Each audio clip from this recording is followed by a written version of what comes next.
Good evening student. ನಾನು Shivakumar Suryavanshi.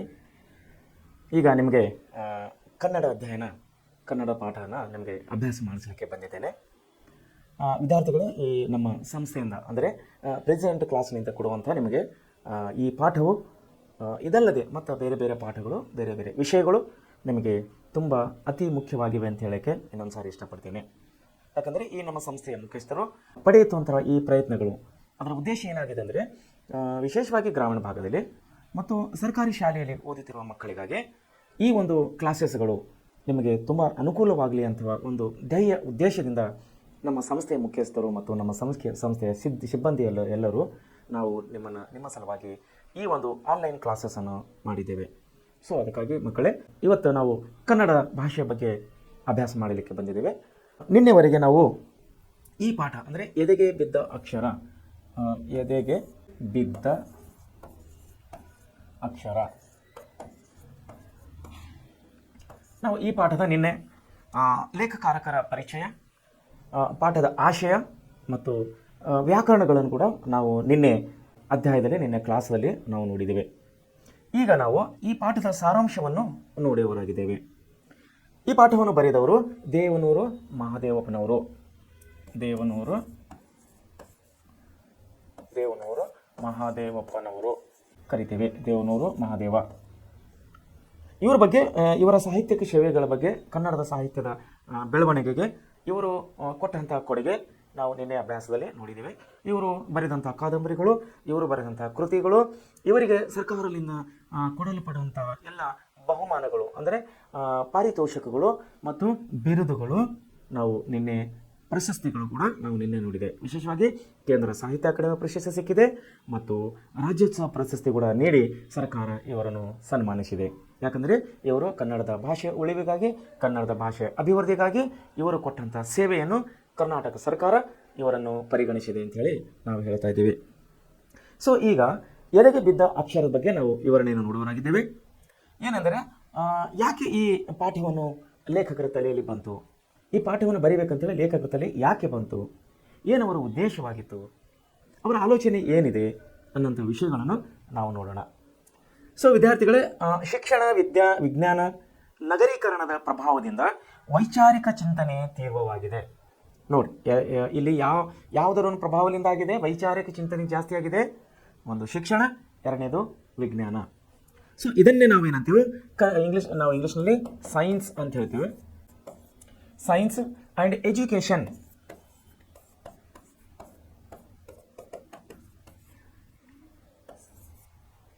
Science and education ಮೂಲಕವಾಗಿ science and education ಅಂತ ಹೇಳ್ತೀವಿ ನಾವು.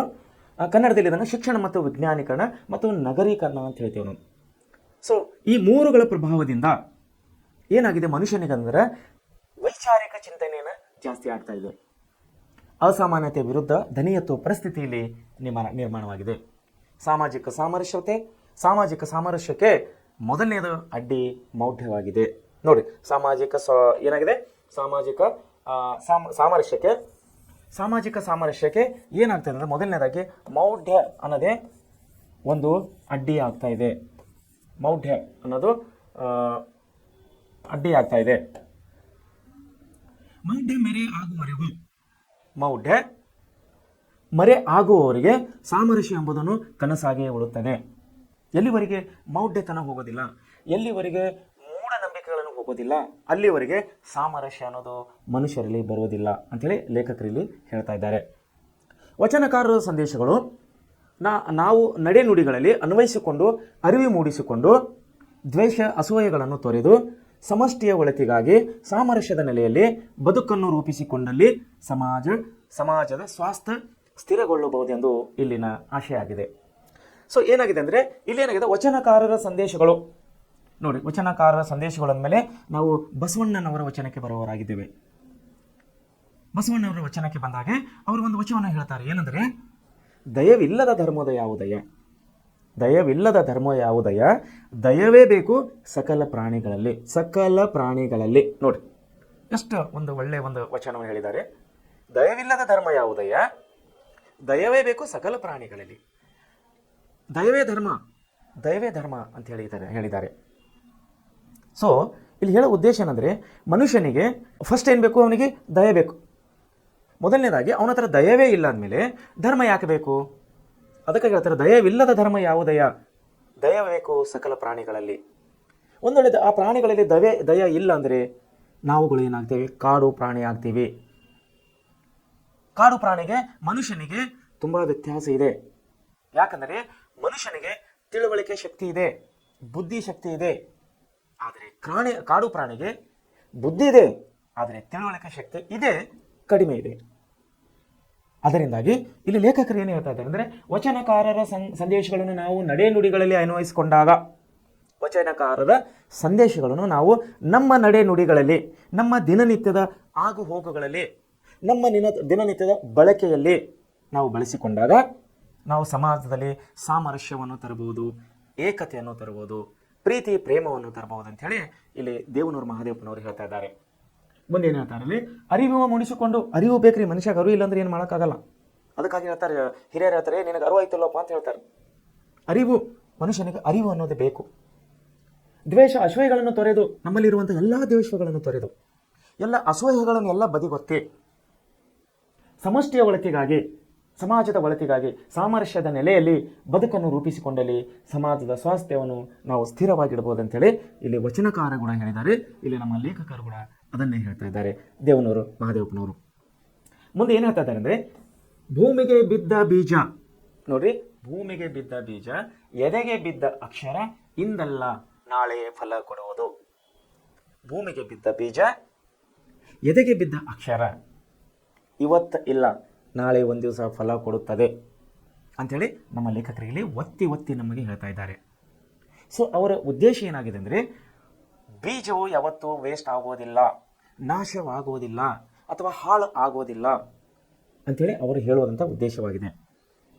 ಭೂಮಿಗೆ ಬಿದ್ದ ಬೀಜ, ಎದೆಗೆ ಬಿದ್ದ ಅಕ್ಷರ ಯಾವತ್ತೂ ವೇಸ್ಟ್ ಆಗೋದಿಲ್ಲ ಅಂಥೇಳಿ, ಇಲ್ಲಿ ಯಾವತ್ತೂ ನಾಶವಾಗೋದಿಲ್ಲ, ಅದು ಒಂದಿಲ್ಲ ಒಂದಿನ ಫಲ ಕೊಡುತ್ತದೆ, ಒಳ್ಳೆಯ ಫಲ ಕೊಡುತ್ತದೆ ಅಂಥೇಳಿ ಇಲ್ಲಿ ಲೇಖಕರನ್ನು ಹೇಳ್ತಾ ಇದ್ದಾರೆ. ಕವಿ ಸಿದ್ಧಲಿಂಗ ಅವರು ಅಂದರೆ ಇವರ ಸಹೋದ್ಯೋಗಿಗಳು, ಯಾರದೋ ನಮ್ಮ ದೇವನೂರು ಮಹಾದೇವಪ್ಪನವರ ಸಹೋದ್ಯೋಗಿಗಳು ಅಥವಾ ಗೆಳೆಯರಾದಂತಹ ಕವಿ ಸಿದ್ಧಲಿಂಗನವರು ಒಮ್ಮೆ ನನಗೆ ಹೇಳಿದರು. ಯಾರಿಗೆ ಹೇಳಿದರು? ದೇವನೂರು ಮಹಾದೇವಪ್ಪನವ್ರಿಗೆ. ಏನಂತ ಹೇಳಿದ್ರಂತ, ಕಥೆಯಲ್ಲಿ ಒಂದು ಕಥೆ ಹೇಳ್ತಾ ಇದ್ದರಂತ. ಕಥೆಯಲ್ಲಿ ಆಗಿತ್ತಂತ, ಮನೆ ಮಂಚಮ್ಮ ಎಂಬ ಗ್ರಾಮದೇವತೆಯ ಮನೆ ಮಂಚಮ್ಮ ಎಂಬ ಗ್ರಾಮದೇವತೆಯ ಒಳಗಿಂದ ನನ್ನ ದೇವರು ಒಡಮೂಡುತ್ತದೆ. ಒಂದು ಸಲ ಒಂದು ಗ್ರಾಮದಲ್ಲಿ ಜನರೆಲ್ಲ ಸೇರಿ ತಮ್ಮ ದೇವತೆಗೆ ಗುಡಿ ಕಟ್ಟಲು ಆರಂಭಿಸ್ತಾರೆ. ಒಂದು ಗ್ರಾಮ, ಆ ಗ್ರಾಮದ ಜನರೆಲ್ಲ ಸೇರಿ ಒಂದು ದಿವಸ ಏನಾಗ್ತಂದರೆ, ಗುಡಿ ಕಟ್ಟಲು ಆ ಗ್ರಾಮದ ದೇವತೆಗಾಗಿ ಒಂದು ದೇವರ ಗುಡಿಯನ್ನು ಕಟ್ಟಲಿಕ್ಕೆ ಅಲ್ಲಿ ಅವರು ಪ್ರಾರಂಭ ಮಾಡ್ತಾರೆ. ಹೀಗೆ ಕಟ್ತಾ ಛಾವಣಿ ಮಟ್ಟಕ್ಕೆ ಆ ಗುಡಿ ಬಂದಾಗ, ಹೀಗೆ ಕಟ್ತಾ ದೇವರ ಗುಡಿ ಛಾವಣಿ ಮಟ್ಟಕ್ಕೆ, ಅಂದರೆ ಸ್ಲ್ಯಾಬ್ ಲೆವೆಲ್ ನಾವೇನು ಹೇಳ್ತೀವಲ್ಲ, ಕಿಟಕಿಯ ಮೇಲೆ ಏನು ಬರ್ತದಲ್ಲ ಛಾವಣಿ ಅಂತ ಹೇಳ್ತೇವೆ, ಈಗ ಇಂಗ್ಲೀಷ್ನಲ್ಲಿ ಸ್ಲ್ಯಾಬ್ ಅಂತ ಹೇಳ್ತೀವಿ ನಾವು. ಅದು ಆ ಛಾವಣಿ ಮಟ್ಟಕ್ಕೆ ಆ ಗುಡಿ ಬಂದಾಗ ಒಬ್ಬನ ಮೈ ಮೇಲೆ ದೇವತೆ ಮಂಚಮ್ಮ ಅವಿವಾಹಿಸಿಕೊಂಡು ನಿಲ್ಲಿಸಿ ನನ್ನ ಮಕ್ಕಳೇ ಎಂದು ಅಬ್ಬರ ಮಾಡುತ್ತಾಳೆ. ಆ ಅಬ್ಬರಕ್ಕೆ ಜನ ತಮ್ಮ ಕೆಲಸ ನಿಲ್ಲಿಸಿ ಕಕ್ಕಾಬಿಕ್ಕಿಯಾಗಿ ನೋಡುತ್ತಿರಲು ಆ ದೇವತೆ ಆ ಜನರ ನಡುವೆ ಮಾತುಕತೆ ನಡೆಯುತ್ತದೆ. ನೋಡಿ, ಒಂದ್ಸಾರಿ ಏನಾಗ್ತದೆ, ಗ್ರಾಮದ ಎಲ್ಲ ಜನರು ಕೂಡಿ ಗ್ರಾಮ ದೇವತೆ ದೇವರ ಗುಡಿಯನ್ನು ಕಟ್ತಾ ಇದ್ದಾರೆ. ಆ ಗುಡಿಯನ್ನು ಛಾವಣಿ ಮಟ್ಟಕ್ಕೆ ಬಂದಾಗ ಅಲ್ಲೇನಾಗ್ತಾ ಇದ್ದಾರೆ, ಆ ದೇವರು ಆ ಗ್ರಾಮದ ದೇವರು ಒಬ್ಬ ವ್ಯಕ್ತಿಯ ಮೈ ಮೇಲೆ ಬರುತ್ತಾಳೆ. ನೋಡಿ, ಮಟ್ಟಕ್ಕೆ ಬಂದಾಗ ಒಬ್ಬ ವ್ಯಕ್ತಿಯ ಮೇಲೆ ಆ ದೇವತೆ, ಅಂದರೆ ಆ ದೇವತೆ ಹೆಸರೇನು? ಮಂಚಮ್ಮ. ಆ ದೇವತೆ ಅವಾಹಿಸಿಕೊಂಡು, ಅಂದರೆ ಆ ವ್ಯಕ್ತಿಯ ದೇಹವನ್ನು ವಹಿಸಿಕೊಂಡು, ನಿಲ್ಲಿಸಿ ನನ್ನ ಮಕ್ಕಳ, ನೀವು ಕೆಲಸ ನಿಲ್ಲಿಸಿರಿ ಮಕ್ಕಳೇ ಎಂದು ಅಬ್ಬರ ಮಾಡುತ್ತಾ, ಅಂದರೆ ಜೋರಾಗಿ ಹೇಳುತ್ತಾ, ಆ ಅಬ್ಬರಕ್ಕೆ ಜನ ತಮ್ಮ ಕೆಲಸ ನಿಲ್ಲಿಸಿ ಕಕ್ಕಾಬಿಕ್ಕಿಯಾಗಿ ನೋಡಲು, ಕಕ್ಕಾಬಿಕ್ಕಿ ಅಂದರೆ ಒಂದು ಗಾಬರಿಯಾಗಿ, ಒಂದು ಇದು ಏನಂದರೆ ಭಯಪಟ್ಟು ಆ ದೇವರನ್ನು ನೋಡುತ್ತಿರಲು ಆ ದೇವತೆ ಹಾಗೂ ಆ ಜನರ ನಡುವೆ ಮಾತುಕತೆ ನಡೀತಾ ಇದೆ. ಆ ದೇವತೆ ಎದ್ದು ಬಂದು ಏನು ಹೇಳ್ತಾರೆ, ನಿಲ್ಲಿಸ ಮಕ್ಕಳೇ, ನನ್ನ ಮಾತು ಕೇಳಿ ಅಂತೇಳಿ ಆ ದೇವತೆ ಬಂದು ಮಾತಾಡುವಾಗ ಇಲ್ಲಿ ಜನರು ಕಕ್ಕಾಬಿಕ್ಕಿಯಾಗಿ ಗಾಬರಿಯಾಗಿ ಆ ದೇವರ ಜೊತೆ ಮಾತಾಡ್ತಾ ಇದ್ದಾರೆ. ಅದು ಏನು ಮಾತಾಡ್ತಾ ಇದ್ದಾರೆ ಅನ್ನೋದು ನಾವಿಲ್ಲಿ ನೋಡೋಣ. ಏನ್ರಯ್ಯ, ಏನು ಮಾಡ್ತಾ ಇದ್ದೀರಾ ಅಂಥೇಳಿ ಆ ದೇವತೆ, ಯಾವ ದೇವತೆ? ಮಂಚಮ್ಮ ದೇವತೆ ಇಲ್ಲಿ ಊರ ಜನರನ್ನು ಕೇಳ್ತಾ ಇದ್ದಾರೆ. ಊರ ಜನ ಏನು ಮಾಡ್ತಾ ಇದ್ದಾರೆ, ಇಲ್ಲಿ ನಿನಗೊಂದು ಗುಡಿ ಮನೆ ಕಟ್ತಾ ಇದ್ದೀವಿ ತಾಯಿ ಅಂಥೇಳಿ ಜನರು ಹೇಳ್ತಾ ಇದ್ದಾರೆ. ಓಹೋ, ನನಗೆ ಗುಡಿ ಮನೆ ಕಟ್ತಾ ಇದ್ದೀರೋ, ನನಗೆ ಗುಡಿ ಮನೆ ಕಟ್ತಾ ಇದ್ದೀರೋ, ಹಾಗಾದರೆ ನಿಮಗೆಲ್ಲ ಮನೆ ಉಂಟಾ ನನ್ನ ಮಕ್ಕಳೇ? ಆ ದೇವತೆ ಕೇಳ್ತಾ ಇದ್ದಾಳೆ ನೋಡ್ರಿ. ನನಗೆ ಗುಡಿ ಕಟ್ತಾ ಇದ್ದಾರೆ ಅಥವಾ ನನಗೆ ಮನೆ ಕಟ್ತಾ ಇದ್ದಾರೆ, ಓಕೆ ಚೆನ್ನಾಗಾಯ್ತು, ಗುಡ್. ಬಟ್ ನಿಮಗೆಲ್ಲ ಮನೆ ಇದೆಯಾ ಅಂತೇಳಿ ಆ ಜನರನ್ನು ಆ ದೇವತೆ ಕೇಳ್ತಾ ಇದ್ದಾಳೆ. ಆವಾಗ ಅವರಲ್ಲೊಬ್ಬ ಅಂದರೆ ಅಷ್ಟು ಜನರಲ್ಲಿ ಸೇರಿದಂಥ ಒಬ್ಬನು ಹೇಳ್ತಾ ಇದ್ದಾನೆ. ಏನು ಹೇಳ್ತಾ ಇದ್ದಾನೆ? ನನಗಿಲ್ಲ ತಾಯಿ. ಅಲ್ಲೊಬ್ಬ ಹೇಳ್ತಾನೆ, ತಾಯಿ ನನಗೆ ಮನೆ ಇಲ್ಲ ಅಂತ ಹೇಳ್ತಾ ಇದ್ದಾನೆ. ಹಾಗಾದರೆ ಎಲ್ಲರಿಗೂ ಮನೆ ಆಗೋವರೆಗೂ ನನಗೂ ಮನೆ ಬೇಡ. ನೋಡಿ ಎಷ್ಟು ಒಳ್ಳೆ ದೇವರಿಗೆ. ಮಂಚಮ್ಮ ಗ್ರಾಮ ದೇವತೆ ಏನು ಹೇಳ್ತಾ ಇದ್ದಾಳೆ? ನಿಮಗೆಲ್ಲ ಮನೆ ಆಗೋವರೆಗೆ ನನಗೆ ಮನೆ ಬೇಡ. ಮುಂದೆ ಹೀಗೆಂದ ಮಂಚಮ್ಮ ದೇವಿ ಮನೆ ಮಂಚಮ್ಮ ಆಗುತ್ತಾಳೆ. ಆಕಿನ ಹೆಸರು ಆ್ಯಕ್ಚುಲಿ ಮಂಚಮ್ಮ. ಮನೆಯ ವಿಷಯ ಬಂದಿದ್ದಕ್ಕಾಗಿ ಇಲ್ಲಿ ಮನೆ ಮಂಚಮ್ಮ ಅಂತೇಳಿ ಆ ಹೆಸರಿನ ಜೋಡಿಗೆ ಈ ಹೆಸರು ಕೂಡಿಕೊಳ್ತಾ ಇದೆ, ಮನೆ ಮಂಚಮ್ಮ ಆಗ್ತಾ ಇದ್ದಾಳೆ. ಸೊ ಚಾವಣಿ ಇಲ್ಲದ ಗುಡಿಯಲ್ಲಿ ತಾಯಿ ಮನೆ ಮಂಚಮ್ಮನು ಎಂದು ಪೂಜಿಸಲಾಗುತ್ತಿದೆ. ಇವತ್ತಿಗೂ ಕೂಡ ಏನಾಗ್ತಾ ಇದೆ ಅಂತೇಳಿ, ಚಾವಣಿ ಇಲ್ಲದ ಗುಡಿಯಲ್ಲಿ ಅಂದರೆ ಆವಾಗಿನ ಕಾಲದಲ್ಲಿ ಎಷ್ಟು ಮಟ್ಟಿಗೆ ಅದು ಕಟ್ಟಡವನ್ನು ಬಂದಿತ್ತಲ್ಲ ಚಾವಣಿ ಮಟ್ಟಕ್ಕೆ, ಆ ಕೆಲಸನ ಅಲ್ಲೇ ನಿಲ್ಲಿಸಿ ಆ ಮಾತೆಯ ಒಂದು ವಿಗ್ರಹವನ್ನು ಆ ದೇವತೆಯಲ್ಲಿ ಆ ಗುಡಿಯಲ್ಲಿ ಇಟ್ಟು ವಿತೌಟ್ ಚಾವಣಿ ಅಂದರೆ ವಿತೌಟ್ ಸ್ಲ್ಯಾಬ್, ಚಾವಣಿ ಇಲ್ಲದೆ ಎಂಥ ಮನೆ ಅದು? ಚಾವಣಿ ಇಲ್ಲದ ಗುಡಿಯಲ್ಲಿ ತಾಯಿ ಮಂಚಮ್ಮ ಇಂದು ಕೂಡ ಪೂಜಿತಳಾಗುತ್ತಿದ್ದಾಳೆ. ಇವತ್ತು ಕೂಡ ಆ ಊರು ಜನ ಅವಳನ್ನು ಪೂಜೆ ಮಾಡ್ತಾ ಇದ್ದಾರೆ ಚಾವಣಿ ಇಲ್ಲದ ಗುಡಿಯಲ್ಲಿ. ಈ ರೀತಿ ಚಾವಣಿ ಇಲ್ಲದ ಗುಡಿಯಲ್ಲಿ ಕಾರುಣ್ಯ ಸಮತೆಯ ಬುದ್ಧನನ್ನು ಇಟ್ಟರೆ ಅದೇ ನನ್ನ ದೇವರಾಗುತ್ತದೆ. ಇಲ್ಲಿ ಲೇಖಕರು ಹೇಳ್ತಾ ಇದ್ದಾರೆ, ಯಾರು? ದೇವನೂರು ಮಹಾದೇವಪ್ಪನವರು ಏನು ಹೇಳ್ತಾ ಇದ್ದಾರೆ?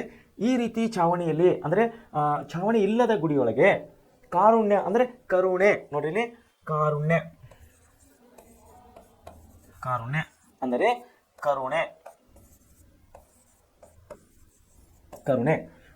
ಕರುಣೆ ಇದ್ದ ಕಾರುಣ್ಯ ಸಮತೆಯ ಅಂದರೆ ಕರುಣೆಗೆ ಸಮನಾದಂತಹ ಬುದ್ಧನನ್ನು ಇಟ್ಟರೆ ಅದೇ ನನ್ನ ದೇವರಾಗುತ್ತದೆ ಅಂತೇಳಿ ಇಲ್ಲಿ ಲೇಖಕರಾದಂಥ ನಮ್ಮ ದೇವನೂರು ಮಹಾದೇವಪ್ಪನವರು ಹೇಳ್ತಾ ಇದ್ದಾರೆ. ಸೊ ಬುದ್ಧನನ್ನು ಯಾಕೆ ಇಲ್ಲಿ ನೆನೆಸ್ಕೊತಾ ಇದ್ದಾರೆ ಅವರು? ಅದು ಕಾರುಣ್ಯ ಉಳ್ಳಂತ ಅಂದರೆ ಕರುಣೆ ಉಳ್ಳಂತಹ ದೇವರು ಅಂತೇಳಿ ಕರೀತಾ ಇದ್ದಾರೆ ಇವರು ದೇವನೂರು ಮಹಾದೇವ ಲೇಖಕರು. ಯಾರಿಗೆ? ಬುದ್ಧನಿಗೆ. ಬುದ್ಧ ಮೀನ್ಸ್ ಗೌತಮ್ ಬುದ್ಧ. ಸೊ ಇಲ್ಲಿ ಗೌತಮ್ ಬುದ್ಧನ ಅಥವಾ ಅಂಬೇಡ್ಕರ್ ಅವರ ನಾವು ಎಲ್ಲಾದರ ಮೂರ್ತಿ ಅಥವಾ ಫೋಟೋ ಭಾವಚಿತ್ರವನ್ನು ನೋಡಿದರೆ ಅಲ್ಲಿ 3 ಅಕ್ಷರಗಳನ್ನು ಕಾಣ್ತೇವೆ. ವಿದ್ಯಾರ್ಥಿಗಳೇ ತಾವು ಗಮನವನ್ನು ಕೊಡಬೇಕು ಈ ವಿಷಯ. ನೀವು ಎಲ್ಲಾದರೂ ನಿಮ್ಮ ಊರಲ್ಲಿ ಅಥವಾ ನಿಮ್ಮ ಫ್ರೆಂಡ್ಸ್ ಅಥವಾ ಯಾವುದಾದ್ರೂ ಸರ್ಕಾರಿ ಆಫೀಸ್ ಅಥವಾ ಕಚೇರಿಗಳಲ್ಲಿ ಹೋದಾಗ ಗೌತಮ ಬುದ್ಧ ಅಥವಾ ಅಂಬೇಡ್ಕರ್ ಅವರ ಭಾವಚಿತ್ರವನ್ನು ನೋಡಿದಾಗ ಅಲ್ಲಿ 3 ಅಕ್ಷರಗಳನ್ನು ಕಾಣ್ತೀವಿ ನಾವು. ಏನಂದರೆ ಕರುಣೆ ಮತ್ತು ಪ್ರೀತಿ ಮತ್ತು ವಿಶ್ವಾಸ ಅನ್ನುವಂಥ 3 ವಿಷಯಗಳನ್ನು ನಾವು ಕಾಣುತ್ತೇವೆ. ಕರುಣೆ ಅಂದರೆ ಮನುಷ್ಯನಿಗೆ ಕರುಣೆ ಬೇಕು. ಕರುಣೆ ಅಂದರೆ ಪ್ರೀತಿ, ಕಾರುಣ್ಯ, ಪ್ರಜ್ಞೆ, ಶೀಲ ಮತ್ತು ಕರುಣೆ. ಈ 3 ಅಕ್ಷರಗಳನ್ನು ನಾವು ಕಾಣ್ತೇವೆ. ಒಂದು ಪ್ರಜ್ಞೆ, ಇನ್ನೊಂದು ಶೀಲ, ಇನ್ನೊಂದು ಕರುಣೆ. ಈ 3 ಅಕ್ಷರಗಳನ್ನು ನಾವು ಗೌತಮ್ ಬುದ್ಧ ಅಥವಾ ಅಂಬೇಡ್ಕರ್ ಅವರ ಭಾವಚಿತ್ರ ಅಥವಾ ಮೂರ್ತಿ ಎಲ್ಲಾದರೂ ಇದ್ದರೆ, ವಿಗ್ರಹಗಳೆಲ್ಲಾದರೂ ಇದ್ದರೆ ಅಲ್ಲಿ ತಾವು ಲಕ್ಷ್ಯ ಕೊಡಬೇಕು. ಈ 3 ಅಕ್ಷರಗಳನ್ನು ನಾವು ಕಾಣ್ತೇವೆ. ಒಂದು ಪ್ರಜ್ಞೆ, ಎರಡನೇದು ಶೀಲ, ಮೂರನೇದು ಕರುಣೆ. ಈ 3 ಅಕ್ಷರಗಳನ್ನು ಯಾಕಂದರೆ ಗೌತಮ್ ಬುದ್ಧನು ಕರುಣಾಮಯಿ ಆಗಿದ್ದ. ಅವನು ಕ್ರೌರ್ಯರಿಂದ ಕೂಡಿದ ವ್ಯಕ್ತಿಯಲ್ಲ. ಯಾರು? ಗೌತಮ್ ಬುದ್ಧ ಕರುಣೆಯಿಂದ ಕೂಡಿದಂಥ ವ್ಯಕ್ತಿ ಆಗಿದ್ದರಿಂದ ಇಲ್ಲಿ ದೇವನೂರು ಮಹಾದೇವಪ್ಪನವರು ಏನು ಹೇಳ್ತಾ ಇದ್ದಾರೆ ಅಂದರೆ, ಚಾವಣಿ ಇಲ್ಲದ ಗುಡಿಯಲ್ಲಿ ಈ ಮಂಚಮ್ಮನ ಬದಲಾಗಿ ನನ್ನ ದೇವರಾದಂತಹ ಕರುಣೆ ಉಳ್ಳವಂತಹ ಬುದ್ಧನನ್ನು ಕುಂದಿರಿಸಿದರೆ, ಬುದ್ಧನನ್ನು ಇಟ್ಟರೆ ಅದೇ ನನ್ನ ದೇವರಾಗುತ್ತಿತ್ತು ಅಂತ ಹೇಳಿ ದೇವನೂರು ಮಹಾದೇವಪ್ಪನವರು ಹೇಳ್ತಾ ಇದ್ದಾರೆ. ಯಾಕಂದರೆ ಕರುಣೆ ಉಳ್ಳವ ದೇವರು ಅಂತೇಳಿ ನಾವು ಗೌತಮ್ ಬುದ್ಧನನ್ನು ಕರೀತೇವೆ. ಸೊ ಅದಕ್ಕಾಗಿ ಇಲ್ಲಿ ಲೇಖಕರು ಆ ರೀತಿ ಹೇಳ್ತಾ ಇದ್ದಾರೆ. ಮೊನ್ನೆ ಒಂದು ಪುಸ್ತಕ ಓದುತ್ತಾ ಇದೆ. ಯಾರು? ಲೇಖಕರು. ಮೊನ್ನೆ ಒಂದು ಪುಸ್ತಕ ಓದುತ್ತಾ ಇದೆ, ಶಿವಾನುಭವ ಶಬ್ದಕೋಶ. ಆ ಪುಸ್ತಕದ ಹೆಸರು ಶಿವಾನುಭವ ಶಬ್ದಕೋಶ.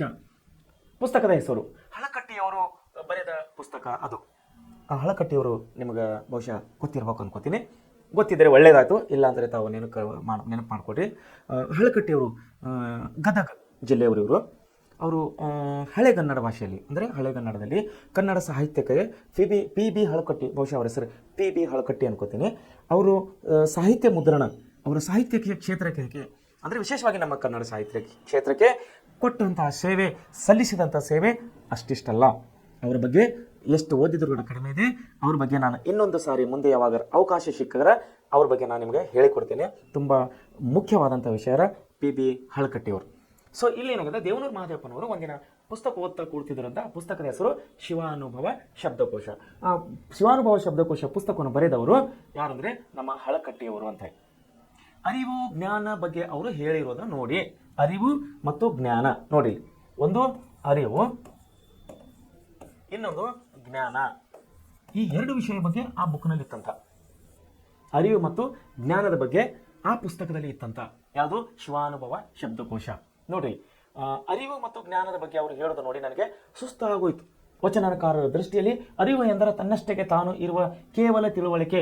ಜ್ಞಾನ ಮಾತ್ರವಲ್ಲ, ಅದು ಕ್ರಿಯೆಯ ಅನುಭವದಿಂದ ಒಡಮೂಡುವುದು. ಅದು ಕೇಳಿ ತಿಳಿದಿದ್ದಲ್ಲ, ಕ್ರಿಯೆಯಲ್ಲಿ ಮೂಡಿದ ತಿಳುವಳಿಕೆ. ಅದು ತರ್ಕವಲ್ಲ, ನಡೆಯಿಂದ ನುಡಿ ಹುಟ್ಟಿದರೆ ಅದು ಅರಿವು. ಈಗ ನನ್ನ ಮನಸ್ಸು ಅರಿವಿಗಾಗಿ ಕಂಡ ಕಡೆ ಇದುವರೆಗೆ ಭಾರತೀಯ ಪರಂಪರೆಯಲ್ಲಿ ಈ ಸುಟ್ಟುಕೊಂಡು ಬರುವ ಅರಿವು ಯಾರಿಗಿದೆ, ಎಲ್ಲೆಲ್ಲಿದೆ, ಹುಡುಕಾಡತೊಡಗಿದೆ. ಸೊ ಏನಾಗ್ತದೆ ಇಲ್ಲಿ, ಹಳಕಟ್ಟಿಯವರು ಏನು ಹೇಳ್ತಾ ಇದ್ದಾರೆ ಅಂತ, ಅರಿವು ಮತ್ತು ಜ್ಞಾನದ ಬಗ್ಗೆ ಅವ್ರು ಹೇಳ್ತಾ ಇದ್ದಾರೆ. ಯಾವ ಪುಸ್ತಕದಲ್ಲಿ? ಶಿವಾನುಭವ ಶಬ್ದಕೋಶದಲ್ಲಿ. ಆ ಪುಸ್ತಕವನ್ನು ನಮ್ಮ ದೇವನೂರು ಮಹಾದೇವಪ್ಪನವರು ಓದುತ್ತಾ ಕುಳಿತಿದ್ದಾಗ ಈ ವಿಷಯದಲ್ಲಿ ಬರ್ತಾ ಇದೆ, ಯಾವುದು? ಅರಿವು ಮತ್ತು ಜ್ಞಾನ. ಸೊ ದೇವನೂರು ಮಹಾದೇವಪ್ಪನವರು ಏನಂತ ಇದ್ದಾರೆ ಅಂದರೆ, ನಮ್ಮ ಲೇಖಕರು, ಈ ಅರಿವು ಮತ್ತು ಜ್ಞಾನ, ನಾನು ಇಡೀ ದೇಶವನ್ನು ಸುತ್ತಾ ಇದ್ದೇನೆ, ನನಗಿದು ಎಲ್ಲೂ ಸಿಗ್ತಾ ಇಲ್ಲ, ಇದು ಎಲ್ಲಿದೆ ಅಂಥೇಳಿ ಹುಡುಕಾಡತೊಡಗಿದ್ದೇನೆ. ಇಲ್ಲಿ ನೋಡಿ, ಹುಡುಕಾಡತೊಡಗಿದೆ ಎಲ್ಲೆಲ್ಲಿ ಅಂತ. ಈಗ ನನ್ನ ಮನಸ್ಸು ಅರಿವಿಗಾಗಿ ಅಂದರೆ ಅರಿವು ಎಲ್ಲಿದೆ ಅಂತ ಹುಡುಕೋ ಸಲುವಾಗಿ ಕಂಡ ಕಡೆ ಇದುವರೆಗೆ ಭಾರತೀಯ ಪರಂಪರೆಯಲ್ಲಿ ಈ ಸುಟ್ಟುಕೊಂಡು ಬರುವ ಅರಿವು ಯಾರಿಗಿದೆ, ಎಲ್ಲಿದೆ ಎಂದು ಹುಡುಕಾಡತೊಡಗಿದೆ ಅಂತೇಳಿ ದೇವನೂರು ಮಹಾದೇವಪ್ಪನವರು ಹೇಳ್ತಾ ಇದ್ದಾರೆ. ಮತ್ತೆ ಇನ್ನೊಂದು ವಚನಕಾರ ಏನು ಹೇಳ್ತಾ ಇದ್ದಾರೆ ಅಂತ, ತಮ್ಮ ಸುತ್ತಮುತ್ತಲೂ ಇರುವ ದೇವರುಗಳನ್ನು ದೇವರು ಅಂದುಕೊಂಡಿರಲಿಲ್ಲ. ಪ್ರತಿಯೊಬ್ಬ ವಚನಕಾರರಿಗೂ ಅವರವರದೇ ಇಷ್ಟ ದೇವ, ಅಂದರೆ ಅವರಿಗೆ ಅವರವರ ಪ್ರಜ್ಞೆಯೇ ದೇವರಾಗಿತ್ತು. ನೋಡಿ, ಅಲ್ಲಂ ಪ್ರಭುವರು ಅವರು ಬೇರೆಯಾಗಿದೆ, ಬಸವಣ್ಣನವರ ಪ್ರಭು ದೇವರು ಅವರು ಬೇರೆಯಾಗಿದೆ, ಅಕ್ಕಮಹಾದೇವರ ಪ್ರಭು ದೇವರು ಅಲ್ಲಿ ಬೇರೆಯಾಗಿದೆ. ಮತ್ತೆ ನಾವು ಶಂಕರಾಚಾರ್ಯರ ಕಡೆ ಬಂದಾಗ ಅಲ್ಲೂ ದೇವರು ಬೇರೆಯಾಗಿದೆ, ಮಧ್ವಾಚಾರ್ಯರ ಕಡೆ ಬಂದಾಗ ಅಲ್ಲೂ ದೇವರು ಬೇರೆಯಾಗಿದೆ. ಸೊ ಹೀಗಾಗಿ ನಾವು ಯಾವಾಗ ಮಹಾನ್ ಧಾರ್ಮಿಕ ಸುಧಾರಣಾಕಾರರು, ಸಮಾಜ ಸುಧಾರಣಾಕಾರರ ಬಗ್ಗೆ ಅಥವಾ ಕೃತಿಕಾರರ ಬಗ್ಗೆ ನಾವು ಬಂದಾಗ ಅವರದೇ ಆದಂತಹ ದೇವರುಗಳು ಬೇರೆ ಬೇರೆ ಇವೆ. ಅದೇ ಅಂತಾರೋ, ಆ ಅರಿವೇ ಅಂದರೆ ಅವರ ಅರಿವೇ ಅವರಿಗೆ ದೇವರಾಗಿದೆ ಅಂತ ಹೇಳಿ ಇಲ್ಲಿ ನಮ್ಮ ದೇವನೂರು ಮಹಾದೇವಪ್ಪನವರು ನಮ್ಮನ್ನು ಹೇಳ್ತಾ ಇದ್ದಾರೆ. ಈ ರೀತಿ ಪ್ರಜ್ಞೆಯೇ ದೇವರು ಅಂತ ಅಂದುಕೊಂಡರೆ ಸುಡುವ ಬೆಂಕಿಯನ್ನು ನೆತ್ತಿ ಮೇಲೆ ಇಟ್ಟುಕೊಂಡಂತಾಗುತ್ತದೆ. ತಮ್ಮ ಪ್ರಜ್ಞೆ ಮುಂದೆ ಸುಳ್ಳು ಹೇಳಕ್ಕಾಗಲ್ಲ, ಅದೇ ಕಷ್ಟ ಆಗೋದು. ಇತರಿಗೆ ದೇವರಿಗಾದರೆ ಯಾವುದೇ ಉಗ್ರ ದೇವತೆ ಇರಲಿ ಏನೋ ಸ್ವಲ್ಪ ಹೊಟ್ಟೆ ಒಳಗೆ ಹಾಕುವಂಥ ಸುಳ್ಳು ಪಳ್ಳು ಹೇಳಿಬಿಡಬಹುದು. ಆದರೆ ಪ್ರಜ್ಞೆ ಮುಂದೆ ಇದು ನಡೆಯಲ್ಲ. ಈ ಇಕ್ಕಟ್ಟಿಗೆ ವಚನಕಾರರು ಮುಖಾಮುಖಿಯಾದರು ಎಂದು ಕಾಣಿಸುತ್ತದೆ. ಅವರು ತಮ್ಮ ಕಷ್ಟ ಸುಖಾನ ದುಃಖ ದುಮ್ಮಾನ ಏಳು ಬೀಳುಗಳು ಅವರ ಉತ್ಕಟ ಇಕ್ಕಟ್ಟಗಳು ಆ ಪ್ರಜ್ಞೆ ಮುಂದೆ ಹೇಳಿಕೊಳ್ಳುತ್ತಾ ಒದ್ದಾಡುತ್ತಿದ್ದಾರೆ ಎಂದು ಕಾಣುತ್ತದೆ. ಈ ಒದ್ದಾಟಕ್ಕೆ ಅವರ ನುಡಿ ಕೊಟ್ಟರು. ಸೊ ಏನಾಗ್ತದೆ ಅಂದರೆ, ಈ ಪ್ರಜ್ಞೆ ಮತ್ತು ದೇವರುಗಳ ಬಗ್ಗೆ ಯಾವುದೇ ವಿದ್ವಾಂಸರಲ್ಲಿ ಒಮ್ಮತವಿಲ್ಲ. ಮನುಷ್ಯನಿಗೆ ಅರಿವು ಬೇಕಂತ ಕೆಲವೊಬ್ಬರು ಹೇಳ್ತಾರೆ, ಪ್ರಜ್ಞೆ ಬೇಕಂತ ಕೆಲವೊಬ್ಬರು ಹೇಳ್ತಾರೆ. ಸೊ ಅವರವರ ಒಂದು ವಿಚಾರವಾಗಿ ಕೃತಿಕಾರರು, ಲೇಖಕರು ಅವರವರ ಒಂದು ವಿಚಾರವಾಗಿ ಅವರ ಅರಿವೇ ಅವರಿಗೆ ದೇವರಾಗಿದೆ. ಅವರು ಯಾವ ರೀತಿ ದೇವರು ಅನ್ಕೊಂಡಿದ್ದಾರೋ ಅದೇ ರೀತಿ ದೇವರಾಗಿದೆ ಅಂಥೇಳಿ ಇಲ್ಲಿ ನಮ್ಮ ದೇವನೂರು ಮಹಾದೇವಪ್ಪನವರು ಹೇಳ್ತಾ ಇದ್ದಾರೆ. ಅವರು ಅಂದು ನುಡಿದದ್ದು ಇಂದು ನುಡಿದಂತೆ ಕೇಳಿಸುತ್ತದೆ. ಆವತ್ತಿನ ದಿವಸ ಅಂದರೆ 100, 200, 300 ವರ್ಷ ಕೆಳಗೆ ಅವರು ಹೇಳಿದಂಥ ನುಡಿ, ಅವರು ನುಡಿದಂಥ ನಡೆ ಇವತ್ತು ನಮಗೆ ಹಾಗೆ ಕಾಣಿಸ್ತಾ ಇದೆ. ಅದು ತನಗೆ ತಾನೇ ಕಾವ್ಯವಾಗಿ ಬಿಟ್ಟಿದೆ. ಈ ಬೆಂಕಿಯಂಥ ವಚನ ಸೃಷ್ಟಿಗೆ ಸಾಂತ್ವನದ ಜಾನಪದ ಕಸಿ ಮಾಡಿ ನಾವು ಹುಟ್ಟು ಪಡೆಯಬೇಕಾಗಿದೆ ಅನಿಸುತ್ತೊಡಗಿದೆ. ಬುದ್ಧನ ಕಾರುಣ್ಯ ನೋಡಿ, ಬುದ್ಧನ ಕಾರುಣ್ಯ ಅಂದರೆ ಕರುಣೆ. ಬುದ್ಧನ ಕರುಣೆ ನನ್ನ ಮನದೊಳಗೆ ಕೂತ ಬಗೆಯನ್ನು ಒಂದು ಉದಾಹರಣೆಯಿಂದ ಹೇಳಲು ಪ್ರಯತ್ನಿಸುವೆ. ಇಲ್ಲಿ ನಮಗೆ ನಮ್ಮ ಲೇಖಕರಾದಂಥ ದೇವನೂರು ಮಹಾದೇವಪ್ಪನವರು ಏನಂತಾರೆ, ಬುದ್ಧನ ಕರುಣೆ ನನ್ನ ಮನದೊಳಗೆ ಅಂದರೆ ನನ್ನ ಮನಸ್ಸಿನೊಳಗೆ ಯಾವ ರೀತಿ ಕೂತಿದೆ ಅನ್ನೋದು ನಾನು ಹೇಳಕ್ಕೆ ಇಷ್ಟಪಡ್ತಾ ಇದ್ದೀನಿ ಅಂತೇಳಿ ನಮ್ಮ ಲೇಖಕರು ನಮ್ಮನ್ನು ಹೇಳ್ತಾ ಇದ್ದಾರೆ. ಸೊ ಬುದ್ಧನ ಕರುಣೆ ಬಗ್ಗೆ ಅವರು ಹೇಳಕ್ಕೆ ಮುಂದೆ ಹೋಗ್ತಾ ಇದ್ದಾರೆ. ಏನು ಹೇಳ್ತಾ ಇದ್ದಾರೆ ನೋಡೋಣ. ಇತ್ತೀಚೆಗೆ ಡಾಕ್ಟರ್ ಅಶೋಕ್ ಪೈ, ಇತ್ತೀಚೆಗೆ ಅಂದರೆ ಅವರಿಗೆ ಬಹುಶಃ ಭೇಟಿಯಾಗಿರಬೇಕು, ಯಾರಿಗೆ? ನಮ್ಮ ದೇವನೂರು ಮಹಾದೇವಪ್ಪನವರಿಗೆ ಭೇಟಿಯಾದಂಥ ಡಾಕ್ಟರ್ ಅಶೋಕ್ ಪೈ ಮನೋವೈದ್ಯರು, ಅಂದರೆ ಮೆಂಟಲ್ ಡಾಕ್ಟರ್ ಅಂದರೆ ನಾವು ಬುದ್ಧಿಗೆ ಸಂಬಂಧಿಸಿದ ಮೆದುಳಿಗೆ ಸಂಬಂಧಿಸಿದವರು, ಮೆದುಳನ್ನು ಅಭ್ಯಾಸ ಮಾಡಿದವರನ್ನು ನಾವು ಮನೋವೈದ್ಯರು ಅಥವಾ ಮೆಂಟಲ್ ಡಾಕ್ಟರ್ ಅಂತೇಳಿ ಕರಿತೀವಿ. ಅಂದರೆ ಮೆದುಳಿಗೆ ಸಂಬಂಧಪಟ್ಟ ವಿಷಯ ಬಗ್ಗೆ ಅವರು ಅಧ್ಯಯನ ಮಾಡಿರ್ತಾರೆ. ಅವರು ಮೈಸೂರಿಗೆ ಬಂದಿದ್ರು ಅಂತ. ಯಾರು? ಮನೋವೈದ್ಯರು. ಯಾವ ಮನೋವೈದ್ಯರು? ಅಶೋಕ್ ಪೈ ಅನ್ನೋರು. ಅವರು ಮನಸ್ಸಿನ ಬಗ್ಗೆ ನಡೆದಿರುವ ಒಂದು ಸಂಶೋಧನಾ ಸತ್ಯವನ್ನು ಹೇಳಿದರು. ಮನುಷ್ಯಗೆ ಬಂದಂತಹ ಒಂದು ಸಂಶೋಧನಾ ಸತ್ಯವನ್ನು ಅವರು ಹೇಳಿದ್ರು. ಏನಂದ್ರೆ ಕೆಲವು ಜನ ಒಂದು ಕೊಠಡಿಯಲ್ಲಿ ಕುಳಿತು ಕೆಲವು ಜನ ಒಂದು ಕೊಠಡಿಯಲ್ಲಿ ಕುಳಿತು ಟೆಲಿವಿಷನ್ ನೋಡುತ್ತಿದ್ದಾರೆ, ಅಂದರೆ ಟಿ ವಿ ನೋಡ್ತಾ ಇದ್ದಾರೆ ಅಂತ ಎಂದಿಟ್ಟುಕೊಳ್ಳೋಣ. ಇನ್ನೊಂದಿಷ್ಟು ಜನ, ಇನ್ನೂ ಸ್ವಲ್ಪ ಜನ ಇದರ ಅರಿವಿಲ್ಲದೆ, ಇದರ ಟಿ ವಿಯ ಅರಿವಿಲ್ಲದೆ ಇನ್ನೊಂದು ಪಕ್ಕ ಕೊಠಡಿಯಲ್ಲಿ, ಅಂದರೆ ಇನ್ನೊಂದು ಪಕ್ಕದಲ್ಲಿ, ಅದೇ ಕೊಠಡಿಯಲ್ಲಿ ಇನ್ನೊಂದು ಪಕ್ಕದಲ್ಲಿ ಕೂತುಕೊಂಡು ಮಾತನಾಡುತ್ತಾ ತಮ್ಮಷ್ಟಕ್ಕೆ ತಾವಿರುವರು ಎಂದುಕೊಳ್ಳೋಣ. ಕೆಲವು ಜನ ಏನು ಹೇಳ್ಕೊಂಡು ಒಂದೇ ರೂಮಲ್ಲಿ ಟಿ ವಿ ಚಾಲು ಇದೆ, ಕೆಲವು ಜನ ಟಿ ವಿ ಕಡೆ ಲಕ್ಷ್ಯ ಕೊಟ್ಟಿದ್ದಾರೆ, ಟಿ ವಿ ನೋಡ್ತಾ ಇದ್ದಾರೆ, ದೂರದರ್ಶನ ನೋಡ್ತಾ ಇದ್ದಾರೆ. ಅದೇ ರೂಮಲ್ಲಿ ಇನ್ನೊಂದು ಕಡೆ ಇನ್ನೂ ಕೆಲವರು ಕೂತಿದ್ದಾರೆ, ಅವರು ಟಿ ವಿಯನ್ನು ನೋಡ್ತಾ ಇಲ್ಲ, ಅಂದರೆ ದೂರದರ್ಶನವನ್ನು ನೋಡ್ತಾ ಇಲ್ಲ, ತನ್ನಷ್ಟಕ್ಕೆ ತಾನೇ ಚರ್ಚೆಗೆ ಕೂತುಬಿಟ್ಟಿದ್ದಾರೆ, ತನ್ನಷ್ಟಕ್ಕೆ ತಾವು ಮಾತಾಡ್ಕೋತ ಕೂತಿದ್ದಾರೆ ಅಂತ ಅಂದುಕೊಳ್ಳೋಣ ಅಂತೇಳಿ ಇಲ್ಲಿ ಹೇಳ್ತಾ ಇದ್ದಾರೆ. ಆಗ ಟೆಲಿವಿಷನ್ನಲ್ಲಿ ಯಾವುದಾದ್ರೂ ಕೊಲೆಯ ದೃಶ್ಯ ಬಂದಾಗ, ಆ ಟಿ ವಿಯಲ್ಲಿ ಯಾವುದಾದ್ರೂ ಒಂದು ಕೊಲೆಯ ದೃಶ್ಯವನ್ನು ಬಂದಾಗ ಇಲ್ಲಿ ಇದನ್ನು ನೋಡುತ್ತಿದ್ದವರ ದುಃಖ ಭಾವನೆ, ಇದನ್ನು ನೋಡದೇ ಇರುವ ಪಕ್ಕದ ಕೊಠಡಿಯಲ್ಲಿ ಇರುವವರಿಗೂ ಮನಸ್ಸಿಗೆ ಮುಟ್ಟಿ ಅವರ ಮನಸ್ಸು ಸ್ವಲ್ಪ ಮಟ್ಟಿಗೆ ದಗುಡುಗೊಳ್ಳದಂತೆ ಅದೇ ಟೆಲಿವಿಷನ್ನಲ್ಲಿ ಯಾರಾದರೂ ನೃತ್ಯ ದೃಶ್ಯ ಬಂದಾಗ ಅದನ್ನು ನೋಡುತ್ತಿದ್ದವರ ಖುಷಿ ಭಾವನೆಯ ಪಕ್ಕದ ಕೊಠಡಿಯಲ್ಲಿ ಇದ್ದನ್ನು ನೋಡದೆ ತಮ್ಮಷ್ಟಕ್ಕೆ ತಾವೇ ಇದ್ದವರ ಮನಸ್ಸಿನ ಮೇಲೂ ಪರಿಣಾಮ ಮಾಡಿ ಸ್ವಲ್ಪ ಮಟ್ಟಿಗೆ ಸಂತೋಷ ಭಾವನೆಯನ್ನು ಉಂಟು ಮಾಡುತ್ತದೆ. ಸೊ ಏನು ಹೇಳ್ತದೆ, ಫೀಲಿಂಗ್ ಬಗ್ಗೆ ಹೇಳ್ತಾ ಇದ್ದಾರೆ, ಫೀಲಿಂಗ್ ಬಗ್ಗೆ ಹೇಳ್ತಾ ಇದ್ದಾರೆ. ಏನು ಹೇಳ್ತಾ ಇದ್ದಾರೆ ಅಂದರೆ, ಒಂದು ರೂಮಲ್ಲಿ ಒಂದು ಟಿ ವಿ ಇಕ್ಕಿದ್ದೀವಿ, ಒಂದು ಮೂಲೆಯಲ್ಲಿ 4 ಜನ ಕೂತಿದ್ದಾರೆ, ಇನ್ನೊಂದು ಮೂಲೆಯಲ್ಲಿ 4 ಜನ ಕೂತಿದ್ದಾರೆ. ಆ ಮೂಲೆಯಲ್ಲಿ ಕೂತಿರೋ ಜನ ಟಿ ವಿಯನ್ನು ನೋಡ್ತಾ ಇದ್ದಾರೆ, ಈ ಮೂಲೆಯಲ್ಲಿ ಜನ ಕೂತವರು ಟಿ ವಿಗೆ ನೋಡ್ತಾ ಇಲ್ಲ, ಅವ್ರ ಲಕ್ಷ್ಯ ಟಿ ವಿ ಕಡೆ ಇಲ್ಲ, ಅವ್ರ ಲಕ್ಷ್ಯ ಬೇರೆ ಕಡೆ ಇದೆ. ಸೊ ಇಲ್ಲಿ ಏನಾಗಿದೆ, ಟಿ ವಿನಲ್ಲಿ ಒಂದು ಕೊಲೆಯ ದೃಶ್ಯವನ್ನು ಬಂದಾಗ, ಒಂದು ಕೊಲೆ ಮಾಡುವಂಥ ಒಂದು ದೃಶ್ಯವನ್ನು ಬಂದಾಗ ಅವರ ವಿಚಾರಗಳು ಭಿನ್ನವಾಗಿರ್ತವೆ, ಇವರ ವಿಚಾರಗಳು ಭಿನ್ನವಾಗಿರ್ತವೆ. ಯಾಕಂದರೆ ಆ ದೃಶ್ಯವನ್ನು ಇವರು ನೋಡೇ ಇಲ್ಲ. ಯಾರು? ಪಕ್ಕದ ಕೊಠಡಿಯವರು. ಇವರು ನೋಡಿದ್ದಾರೆ, ಈಚೆ ಕೂತವ್ರು ನೋಡಿದ್ದಾರೆ, ಕೊಲೆ ಆಗುವಂಥ ದೃಶ್ಯವನ್ನು ನೋಡಿದ್ದಕ್ಕಾಗಿ ಇವರ ಒಂದು ವಿಚಾರ ಆಲೋಚನೆ ಬೇರೆ ಆಗುತ್ತದೆ. ಆದರೆ ಅವರೇ ಬಂದು ಹೊರಗೆ ಹೇಳಿ ಈ ರೀತಿ ಆಗಿದೆ ಟಿ ವಿನಲ್ಲಿ ಅಂತ ಹೇಳಿದಾಗ ಅವರಿಗೆ ಅಷ್ಟು ದಿಗ್ಭ್ರಮೆ ಆಗೋದಿಲ್ಲ. ಯಾಕಂದರೆ ಅವರು ಆ ಕೊಲೆಯ ದೃಶ್ಯವನ್ನು ನೋಡಿಲ್ಲ.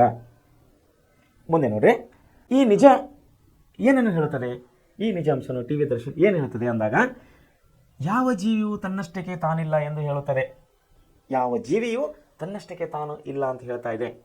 ಯಾವುದೇ ಒಂದು ಜೀವಿಗೆ ಆಗುವ ದುಃಖ ದುಮ್ಮಾನ ಪರಿಸರದಲ್ಲಿ ಉಸಿರಾಡುತ್ತಾ ಎಲ್ಲ ಜೀವಿಗಳಲ್ಲೂ ಕಂಪನ ಉಂಟು ಮಾಡುತ್ತಿರುತ್ತದೇನೋ, ಈ ಕಂಪನದ ಅಡಿ, ಈ ಕಂಪನ ಇಡೀ ಜೀವ ಸಂಕುಲನವೇ ಒಂದು ಎಂದು ಹೇಳುತ್ತದೆ. ಬುದ್ಧನ ಕರುಣೆ ಇಲ್ಲಿಂದಲೇ ಮೂಡಿರಬಹುದು, ಅವರಿಗೆ ಇಲ್ಲಿಂದಲೇ ಬುದ್ಧನ ಕರುಣೆ ಬಗ್ಗೆ ಮೂಡಿರಬಹುದು ಅಂಥೇಳಿ ಗೊತ್ತಾಗ್ತಾ ಇದೆ. ಕೊಲೆ, ಸುಲಿಗೆ, ದ್ವೇಷ, ಅಸೂಯೆಗಳಿಂದ ಕ್ಷೋಭೆಗೊಂಡು ನರಳುತ್ತಿರುವ ಜಗತ್ತು. ನೋಡಿ, ಈ ಜಗತ್ತು ಎಂಥದಾಗಿದೆ. ಈ ಜಗತ್ತು ಕೊಲೆ, ಸುಲಿಗೆ, ದ್ವೇಷ, ಅಸೂಯೆ. ಒಬ್ಬರನ್ನು ಕಂಡರೆ ಇನ್ನೊಬ್ಬರಿಗೆ ಆಗೋದಿಲ್ಲ, ಒಬ್ಬರನ್ನು ನೋಡಿದ ಮೇಲೆ ಇನ್ನೊಬ್ಬರ ಮೇಲೆ ದೋಷ, ಒಬ್ಬರು ನೋಡಿದರೆ ಇನ್ನೊಬ್ಬರನ್ನ ಸುಲಿಬೇಕನ್ನಂಥ ದ್ವೇಷ, ಒಬ್ಬರನ್ನು ನೋಡಿದರೆ ಇನ್ನೊಬ್ಬರನ್ನು ಕೊಲೆ ಮಾಡಬೇಕನ್ನಂಥ ದ್ವೇಷ ಹೊಟ್ಟೆಯಲ್ಲಿ ಬೆಳ್ಕೊಂಡು ಬಂದಿದೆ. ಏನದ ಅದೇ ಹೇಳ್ತಾ ಇದ್ದಾರೆ, ಕೊಲೆ, ಸುಲಿಗೆ, ದ್ವೇಷ, ಅಸೂಯೆಗಳಿಂದ ಕ್ಷೋಭೆಗೊಂಡು ನರಳುತ್ತಿರುವ ಈ ಜಗತ್ತಿನಲ್ಲಿ ಅದು ಘಾಸಿಗೊಳಿಸುವುದು ತನ್ನ ಆಳದ ಒಳ ಸಮಷ್ಟಿ ಮನಸ್ಸನ್ನೇ. ಈ ಸಮಷ್ಟಿ ಮನಸ್ಸಿನಲ್ಲೂ ಎಲ್ಲರೂ ಇರುತ್ತಾರೆ. ನಾವು ಯಾರು? ಮನುಷ್ಯರು. ನಮ್ಮೊಳಗೆ ಮೂರ್ಛಾ ವ್ಯವಸ್ಥೆಯಲ್ಲಿರುವ ಕಾರಣವನ್ನು ಎಚ್ಚರಗೊಳ್ಳಬೇಕಾಗಿದೆ. ಮೂರ್ಛಾ ವ್ಯವಸ್ಥೆ ಅಂದರೆ ಮೂರ್ಛೆಯಲ್ಲಿದೆ. ಮೂರ್ಛೆ ಅಂದರೆ ತನ್ನಷ್ಟಕ್ಕೆ ತಾನಿಗೆ ಪ್ರಜ್ಞೆ ಇಲ್ಲ ಅಂತ ನಾವು ಹೇಳ್ಬೋದು. ಪ್ರಜ್ಞೆ ಇಲ್ಲದ ವಸ್ತುವನ್ನು ನಾವು ಮೂರ್ಛೆ ಅಂತ ಹೇಳ್ಬೋದು. ಇಲ್ಲಿ ಏನಾಗಿದೆ ಅಂತ, ಮನುಷ್ಯನಿಗೆ ತನ್ನ ಕರುಣೆಯ ಬಗ್ಗೆ ಅರಿವೇ ಇಲ್ಲ. ತನ್ನ ಕರುಣೆಯ ಅಂಶವು ಮೂರ್ಛೆ ಹೋಗಿದೆ ಅಂದರೆ ಅವರಿಗೆ ಜ್ಞಾನವೇ ಇಲ್ಲ ಎದರ ಬಗ್ಗೆ? ಕರುಣೆ ಬಗ್ಗೆ. ಬರೀ ಏನು ತುಂಬಿಕೊಂಡಿದೆ ಮನುಷ್ಯರ ಹತ್ರ ಅಂದರೆ ಕೊಲೆ, ಸುಲಿಗೆ, ದ್ವೇಷ, ಅಸೂಯ ಇವೆಲ್ಲಗಳನ್ನು ಕೂಡಿದಂತಹ ಈ ಒಂದು ಮನುಷ್ಯನಲ್ಲಿ, ಈ ಒಂದು ಜಗತ್ತಿನಲ್ಲಿ ಕರುಣೆ ಅನ್ನೋದು ನಾವು ಹೊರಗೆ ತೆಗಿಬೇಕಾಗಿದೆ. ಅದನ್ನೇ ಹೇಳ್ದ ಗೌತಮ ಬುದ್ಧನು. ಅದೇ ಹೇಳ್ದ ಗೌತಮ ಬುದ್ಧ. ಏನು ಹೇಳ್ದ? ದುಃಖವೇ ಆಶಯವೇ ದುಃಖಕ್ಕೆ ಮೂಲ ಅಂತ ಹೇಳ್ದ. ಆಶೆಯೇ ದುಃಖಕ್ಕೆ ಮೂಲ. ಮನುಷ್ಯ ಏನು ಆಶೆ ಮಾಡ್ತಾ ಇದ್ದಾನೆ, ಆ ಆಶೆಯೇ ಅವನಿಗೆ ದುಃಖಕ್ಕೆ ನೂಕ್ತಾ ಇದೆ. ಆ ಆಶೆಯೇ ಅವನನ್ನು ದುಃಖದಲ್ಲಿ ಒಯ್ದು ಕುಂದಿರ್ಸ್ತಾ ಇದೆ. ಮುಂದೇನು ಹೇಳ್ತಾ ಇದ್ದಾನೆ, ಒಂದು ವೇಳೆ ನಿಮಗೆ ದುಃಖ ಬೇಡ ಅಂದರೆ ಏನು ಮಾಡಬೇಕಂತ, ಆಶೆಯೇ ನಾಶವೇ ಸಂತೋಷದ ಮೂಲ. ಆಶೆಯೇ ನಾಶವೇ ಸಂತೋಷದ ಮೂಲ ಅಂತೇಳಿ ಇಲ್ಲಿ ಗೌತಮ ಬುದ್ಧ ಹೇಳ್ತಾ ಇದ್ದಾನೆ. ಇದೇ ಒಂದು ವಾಕ್ಯಕ್ಕಾಗಿ ಗೌತಮ ಬುದ್ಧನು ತುಂಬ ಪ್ರಮುಖರಾದವರು. ಅವರನ್ನು ಫೇಮಸ್ ಆಗಿಬಿಟ್ರು ಇದೇ ಒಂದು ವಾಕ್ಯ, ಆಶಯವೇ ದುಃಖಕ್ಕೆ ಮೂಲ ಅಂತ ಹೇಳ್ಬಿಟ್ರು ಅವರು. ನೋಡ್ರಪ್ಪ, ಎಲ್ಲ ಮನುಷ್ಯರೇ, ಈ ಭೂಮಿ ಮೇಲೆ ವಾಸಿಸುವಂಥ ಎಲ್ಲ ಮನುಷ್ಯರು ತಾವು ಮೊದಲನೇದಾಗ ಆಶೆಯನ್ನು ಬಿಟ್ಟು ಬಿಡ್ರಿ, ಅದರಲ್ಲಿ ಅತಿ ಆಶೆಯನ್ನು ಇಟ್ಟುಕೊಳ್ಬೇಡ್ರಿ. ಆಶೆಯೇ ನಾಶವೇ ಸಂತೋಷಕ್ಕೆ ಮೂಲ. ಯಾವಾಗ ನೀವು ಆಶೆ ಅನ್ನೋದು ನಾಶ ಮಾಡ್ತೀರಿ, ಅಂದರೆ ಆಶೆಯನ್ನು ಇಟ್ಕೊಳ್ಳೋದಿಲ್ಲ, ಆವಾಗ ನೀವು ಸಂತೋಷದಿಂದ ಇರ್ತೀರಿ ಅಂತೇಳಿ ಗೌತಮ್ ಬುದ್ಧ ಹೇಳಿದ್ದ ಮಾತು. ಅಂದರೆ ಆಶೆಗಳು ಇಟ್ಕೋಬಾರ್ದು ಅಂತಿಲ್ಲ, ಇತಿಮಿತಿಯಲ್ಲಿ, ಅವರ ಒಂದು ಇತಿಮಿತಿಯಲ್ಲಿ ಆ ಆಶೆಗಳನ್ನು ಇಟ್ಕೊಂಡ್ರೆ ಅವನಿಗೆ ಸಂತೋಷವನ್ನು ಇರುತ್ತದೆ ಅಂತ ಹೇಳ್ತಾ ಇದ್ದಾರೆ ಗೌತಮ್ ಬುದ್ಧ. ಮುಂದೇನು ಹೇಳ್ತಾ ಇದ್ದಾರೆ, ನಾವು ಮನುಷ್ಯರು, ನಮ್ಮೊಳಗೆ ಮೂರ್ಛಾವಸ್ಥೆಯ ಕಾರಣವನ್ನು ನಾವು ಎಚ್ಚರಗೊಳಿಸಬೇಕಾಗಿದೆ. ನಾವು ಮನುಷ್ಯರು, ನಮ್ಮ ಹತ್ರ ಕರುಣೆ ಇದೆ, ಆದರೆ ಆ ಕರುಣೆ ಮೂರ್ಛೆ ಹೋಗಿಬಿಟ್ಟಿದೆ, ತಲೆ ಸುತ್ತು ಬಿದ್ದು ಬಿಟ್ಟಿದೆ, ಅದಕ್ಕೆ ಜ್ಞಾನ ಇಲ್ಲ, ಪರಿಜ್ಞಾನನೇ ಇಲ್ಲ. ನನ್ನ ಹತ್ರ ಕರುಣೆ ಇದೆ ಅನ್ನೋದು ಪರಿಜ್ಞಾನ ಇಲ್ಲ, ಯಾಕಂದರೆ ಮೂರ್ಛೆ ಹೋಗಿಬಿಟ್ಟಿದೆ. ಅದನ್ನು ನಾವು ಎಚ್ಚರಿಸಬೇಕಾಗಿದೆ. ಕರುಣೆಗೆ ನಾವು ಎಚ್ಚರಿಸಬೇಕಾಗಿದೆ, ಕರುಣೆಯನ್ನು ನಾವು ಹೊರತೆಗೆಯಬೇಕಾಗಿದೆ, ಕರುಣೆಯನ್ನು ನಾವು ಇನ್ನೊಬ್ಬರ ಮೇಲೆ ತೋರಿಸಬೇಕಾಗಿದೆ ಅಂಥೇಳಿ ನಮಗಿಲ್ಲಿ ದೇವನೂರು ಮಹಾದೇವನವರು ಹೇಳ್ತಾ ಇದ್ದಾರೆ. ಅದೇ ಹೇಳ್ತಾ ಇದ್ದಾರೆ, ನಾವು ಮನುಷ್ಯರು ನಮ್ಮೊಳಗೆ ಮೂರ್ಛಾವಸ್ಥೆಯಲ್ಲಿರುವ ಕಾರುಣ್ಯವನ್ನು ಎಚ್ಚರಗೊಳಿಸಬೇಕಾಗಿದೆ. ಈ ಎಳೆ ಹಿಡಿದು ಯಾವ ಎಳೆ ಹಿಡಿದು ಮೂರ್ಛಾವಸ್ಥೆಯಲ್ಲಿರುವ ಕಾರಣವನ್ನು ಎಚ್ಚರಿಸಬೇಕಾಗಿದೆ. ಈ ಎಳೆಯನ್ನು ಹಿಡ್ಕೊಂಡು ಜಾಗತೀಕರಣವನ್ನು ರೂಪಿಸಬೇಕಾಗಿದೆ. ಜಾಗತೀಕರಣ ಅಂದರೆ ಜಗತ್ತೆಲ್ಲ ಕರುಣೆ ಉಳ್ಳವರಾಗಿರಬೇಕಂಥೇಳಿ ರೂಪಿಸಬೇಕಾಗಿದೆ ಅಂತೇಳಿ ನಮಗೆ ದೇವನೂರು ಮಹಾದೇವನವರು ಹೇಳ್ತಾ ಇದ್ದಾರೆ. ಆಗ ಮಾತ್ರವೇ ಅದು ಜಾಗತೀಕರಣ, ಆಗ ಮಾತ್ರ ಜಗತ್ತು ಸುಖ ಮತ್ತು ಸಂತೋಷದಿಂದ ಇರಲಿಕ್ಕೆ ಸಾಧ್ಯ ಆಗ್ತದೆ ಅಂತೇಳಿ ಇಲ್ಲಿ ನಮ್ಮ ದೇವನೂರು ಮಹಾದೇವನವರು ಹೇಳ್ತಾ ಇದ್ದಾರೆ. ಸೊ ಈ ಪಾಠದ ಉದ್ದೇಶ ಏನಾಗಿದೆ ಅಂದರೆ, ಎಲ್ಲರ ಹತ್ರ ದಯೆ ಇರಬೇಕು, ಕರುಣೆ ಇರಬೇಕು, ಪ್ರೀತಿ ಪ್ರೇಮವಿರಬೇಕು, ವಿಶ್ವಾಸ ಇರಬೇಕು. ಅಂದಾಗ ಮಾತ್ರ ಮನುಷ್ಯನು ಸುಖವಾಗಿ ಸಂತೋಷದಿಂದ ಬದುಕಲಿಕ್ಕೆ ಸಾಧ್ಯ ಆಗ್ತದೆ. ಇಲ್ಲಾಂದರೆ ಈ ಮನುಷ್ಯನಿಗೆ ಏನಾಗಿದೆ, ಅಲ್ಲಿ ಹೇಳಿದ್ರಲ್ಲ ಮೇಲ್ಗಡೆ ಬಂದಿತ್ತಲ್ಲ, ಯಾವುದಂದರೆ ಕೊಲೆ ಸುಲಿಗೆ ಇಲ್ಲದ ಈ ಭೂಮಿಯಲ್ಲಿ ಏನಾಗಿದೆ ಅಂತೀವಿ, ಮನುಷ್ಯನು ಸ್ವಾರ್ಥದಿಂದ ಕೂತುಕೊಂಡಿದ್ದಾನೆ. ಮನುಷ್ಯನು ಸ್ವಾರ್ಥದಿಂದ ಇನ್ನೊಬ್ಬರ ಒಳ್ಳೆತನವನಿಗೆ ಗೊತ್ತೇ ಇಲ್ಲದ ಹಾಗೆ ಅವನು ಕೂತಿದ್ದಾನೆ. ಹೀಗಾಗಿ ಏನು ಹೇಳ್ತಾ ಇದ್ದಾರೆ ಇಲ್ಲಿ ಲೇಖಕರು, ಮನುಷ್ಯನಲ್ಲಿ ಮೋರ್ಚೆ ಹೋದಂತಹ ಕರುಣೆಯನ್ನು ನಾವು ಹೊರತೆಗೆಯಬೇಕಾಗಿದೆ. ಸೊ ಈ ನಿಟ್ಟಿನಲ್ಲಿ ನಮ್ಮ ದೇವನೂರು ಮಹಾದೇವಪ್ಪನವರು ಬರೆದಂತಹ ಈ ಕೃತಿಯು ತುಂಬ ಸುಂದರ ಮತ್ತು ಸರಳವಾಗಿ ನಮಗೆ ತಿಳಿಯುವ ಹಾಗೆ, ನಿಮಗೂ ತಿಳಿಯುವ ಹಾಗೆ ಈ ಪಾಠವನ್ನು ನಮಗೆ ಒಳ್ಳೆಯ ರೀತಿಯಲ್ಲಿ ಬರೆದುಕೊಟ್ಟಿದ್ದಾರೆ.